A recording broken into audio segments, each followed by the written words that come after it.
아침을 여는 묵상의 자리에 올라오신 여러분을 주님의 이름으로 축복합니다.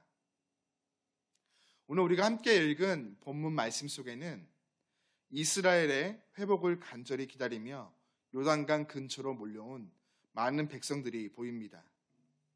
그들은 임박한 심판을 피하기 위해 무엇을 해야 할지 요한에게 질문하며 요한이 그리스도는 아닌가 궁금해하기 시작합니다. 이에 요한은 자신과 그리스도의 차이에 대하여 명백히 다음과 같이 설명하기 시작합니다. 먼저 요한은 자신은 물로 세례를 주지만 오실 그는 성령과 불로 세례를 주실 것이다 이야기하죠. 요한이 주는 물 세례는 죄 용서와 구원을 상징합니다. 물은 더러운 것을 씻는 정화의 역할을 하죠. 요한이 물로 세례를 주매 실제 그가 주는 세례에는 죄를 용서하는 능력을 가지고 있지는 않습니다. 물 세례는 죄 용서의 상징인 것이죠. 반면 오시는 이 그리스도는 성령과 불로 세례를 주십니다. 성령과 불은 물과 같은 정화와 시스템의 차원이 아닌 그 이상의 것을 의미하죠. 물 세례는 구원을 상징하지만 성령과 불 세례는 실제로 구원을 주는 행위입니다.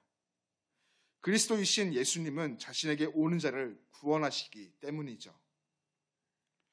요한의 세례를 받고 경고를 통해 회개함으로 예수님께 나아가는 자는 곳간에 모이는 알곡과 같습니다. 그러나 요한의 경고를 거부하고 예수님이 주시는 불과 성령의 세례를 받지 않는 자들은 쭉정이와 같은 자들이죠. 그래서 결국에는 예수님께 심판을 받아 꺼지지 않는 불의 태움을 받게 될 것입니다. 우리는 날마다 삶을 변화시키는 바른 회개와 불과 성령의 충만함을 통해 예수 그리스도 앞에서 알곡과 같은 신앙의 길을 걸어가야 하겠습니다. 이어서 요한은 오시는 그리스도는 자신보다 강한 분이시기에 그의 신발끈을 풀 자격도 없다 겸손히 고백합니다. 주인이 식사하려고 앉을 때 신발끈을 풀어주는 일은 하인의 몫이었습니다. 요한은 오시는 그리스도와 자신의 지위가 비교할 수 없는 수준이라고 밝히고 있는 것이죠. 그렇습니다. 요한은 자신을 겸손히 낮추고 예수님을 온전히 드러냅니다. 요한은 자신이 누구이며 자신에게 맡겨진 사명이 무엇인지 명확히 알고 있었습니다. 그리고 이를 따르죠. 자신에게는 죄를 용서하고 구원할 능력이 없음을 알고 있었기에 자신은 구원하는 사람이 아님을 분명히 밝히는 것입니다. 그리고 가장 낮은 자의 모습으로 모든 사람의 시선을 죄를 용서하시며 구원을 베풀어 주시는 하나님께로 향하게 합니다.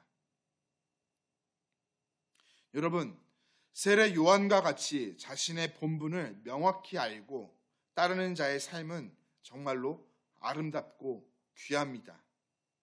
결코 교만하거나 우쭐거리지 않고 겸손히 높임을 받으셔야 될 그리스도께로 시선을 돌리게 하죠.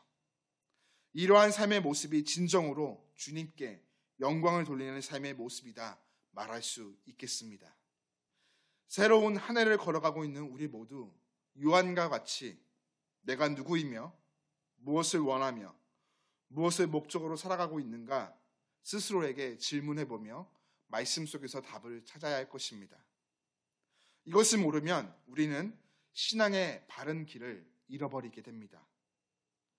오늘도 말씀의 깊은 묵상과 간절한 기도를 통해 하나님께서 우리 개개인에게 주시는 바른 정체성, 사명을 깨달아 삶의 모든 자리에서 하나님께 영광을 돌리는 귀한 하루가 되시기를 주님의 이름으로 축복합니다.